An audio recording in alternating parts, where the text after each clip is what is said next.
Mes très chers compatriotes, il vous souviendra qu'en date du 24 mars 2020, j'avais, par l'ordonnance numéro 20/014 du 24 mars 2020, proclamé l'état d'urgence sanitaire sur toute l'étendue du territoire national pour faire face à l'épidémie de Covid-19. Cette grave crise sanitaire qui affecte le monde entier a rendu indispensables les mesures prises au niveau national pour agir au quotidien. Ainsi, après la première vague des mesures décrétées dans l'ordonnance précitée, j'en ai pris d'autres, rendues nécessaires par l'évolution de l'épidémie dans notre pays. De manière générale, toutes ces mesures associées à la bravoure des équipes impliquées dans la riposte multisectorielle ont permis de ralentir la progression de l'épidémie à Kinshasa et de freiner son expansion dans toutes les provinces. Grâce à ces efforts, nous sommes parvenus à réduire la mortalité très élevée au début de l'épidémie de 11% à 2,4% actuellement, avec un nombre de plus en plus croissant de guéris. Davantage, nous notons une tendance à la baisse du nombre de nouveaux cas au cours de ce mois de juillet. Ce bilan nous place sur le plan africain à la 9e place en termes de nombre de cas et à la 12e place en termes de nombre de décès, déjouant ainsi toutes les prévisions catastrophiques qui ont été prédites pour notre pays au début de l'épidémie. Mes très chers compatriotes, cette nouvelle maladie qui a surpris toute l'humanité a causé des conséquences néfastes sur le plan sanitaire, économique et social. Aucun pays n'est épargné, même ceux qui disposent des meilleurs systèmes de santé et de protection sociale. Les mesures prises ont obligé nos enfants, nos parents, les agents publics et ceux du secteur privé à rester confinés chez eux.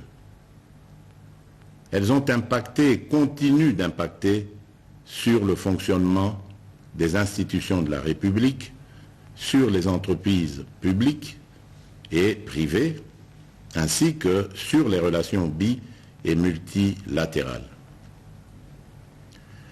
Les leçons et expériences de 4 mois de lutte nous ont appris que nous devons vivre avec peur ni stigmatisation.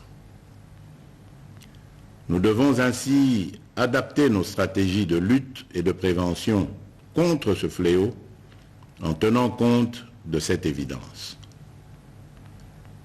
Face à cette réalité, un consensus s'est dégagé entre le Parlement, le gouvernement et la société civile, ainsi que le secteur privé et les partenaires techniques de sortir de l'état de lutte contre la Covid-19 à travers des mesures sanitaires, administratives et de police non dérogatoires aux libertés individuelles et collectives. Mes très chers compatriotes, aujourd'hui, 21 juillet 2020, à minuit, prend fin l'état d'urgence proclamé pour faire face à l'épidémie de Covid-19 en date du 24 mars 2020 et renouvelé à 6 reprises. Les mesures irrelatives cessent d'avoir effet. Cependant, il doit être clairement entendu que la fin de l'état d'urgence ne veut pas dire la fin de l'épidémie de Covid-19 dans notre pays. Par contre, c'est l'indication pour toute notre nation de revenir progressivement à une vie normale tout en respectant les gestes barrières et d'autres mesures irrelatives. Il est donc question de faire l'équilibre entre notre santé physique, celle de notre économie et la stabilité de notre société. La fin de l'état d'urgence implique le retour progressif à la vie normale en respectant un certain nombre de préalables par rapport aux mesures sanitaires qui seront de stricte observation et à la reprise des activités en fonction des secteurs concernés et suivant les dispositifs mis en place par les autorités compétentes. Mes très chers compatriotes, ces préalables comprendront l'engagement des responsables à faire respecter les mesures spécifiques prises par le gouvernement, le renforcement de la sensibilisation et de la communication sur la maladie et sa prévention, ainsi que l'implication des différents acteurs engagés dans la lutte contre la Covid-19 à tous les niveaux. Quant aux mesures qui doivent accompagner le retour progressif à la vie normale, j'instruis ce qui suit. Premièrement, à partir de ce 22 juillet 2020, la reprise des activités commerciales, magasins, banques, restaurants, cafés, bars, entreprises, etc. La reprise des rassemblements, réunions et célébrations. La reprise des transports en commun. Deuxièmement, à partir du 3 août 2020, la reprise des écoles et des universités, en commençant par les classes et promotions terminales. Troisièmement, à partir du 15 août 2020, la réouverture des églises et lieux de culte, la reprise des mouvements migratoires interprovinciaux, l'ouverture des ports, aéroports et frontières, la réouverture des discothèques, stades et salles de spectacle. Toutefois, pour les funérailles, les dispositifs actuels restent maintenus et doivent être de stricte application. Dans ce contexte, il sied de préciser que les modalités pratiques de reprise dans les différents secteurs seront déterminées par les autorités nationales, provinciales et locales compétentes. S'agissant des mesures sanitaires qui doivent impérativement accompagner la reprise, je rappelle la nécessité d'observer partout et en tout temps les mesures barrières ci-après. La mise en place des dispositions de contrôle à chaque entrée impliquant la prise de température, le lavage des mains et ou l'application des gels hydroalcooliques, le port correct et obligatoire des masques dans les lieux publics, le respect de la distanciation physique, le contrôle et le suivi de l'état de santé du personnel public et privé, ainsi que la décontamination et la désinfection régulière des lieux d'activité. J'instruis le gouvernement de la République et tous les services habilités de prendre des dispositions nécessaires y afférentes.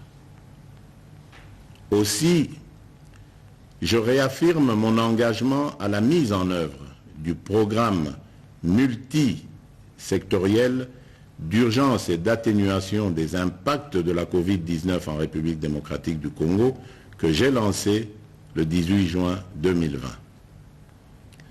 Ce programme, qui est toujours en cours de mise en œuvre par le gouvernement, s'articule autour des 3 axes ci-après.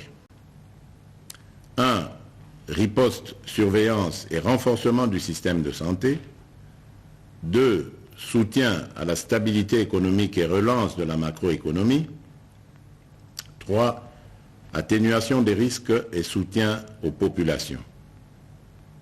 À cet effet, j'ai instruit ma task force, le comité multisectoriel, le secrétariat technique, le ministre de la Santé et le ministre du Plan, ainsi que l'ensemble du gouvernement, de demeurer en alerte et de redoubler d'efforts dans la surveillance et la prise en charge de cette épidémie. Mes très chers compatriotes, je vous invite au respect strict des mesures barrières ci-dessus décrites et aux adaptations qui vous seront proposées par le gouvernement et les services compétents afin de prévenir toute nouvelle flambée des cas qui risquent de compromettre nos efforts collectifs de contrôle de cette épidémie. J'encourage aussi tous les chercheurs dans les différents domaines à poursuivre leurs efforts dans la recherche des solutions innovantes locales pour contribuer à endiguer cette crise. J'exprime toute ma reconnaissance et tous mes encouragements aux équipes de riposte contre la Covid-19 qui, dans des conditions difficiles, ont fait et continuent de faire preuve de bravoure et de patriotisme. Je remercie aussi tous les partenaires bi- et multilatéraux qui nous assistent dans cette guerre contre la pandémie. Mes très chers compatriotes, au moment où nous amorçons une autre étape dans cette crise, je ne peux pas oublier toutes ces familles qui ont été directement victimes de ce fléau et pour lesquelles j'exprime toute ma compassion et celle de la nation tout entière. Mes pensées vont également et spécialement au personnel soignant qui, du reste, ont payé un lourd tribut en vies humaines dans l'exercice de leurs fonctions. Mes très chers compatriotes,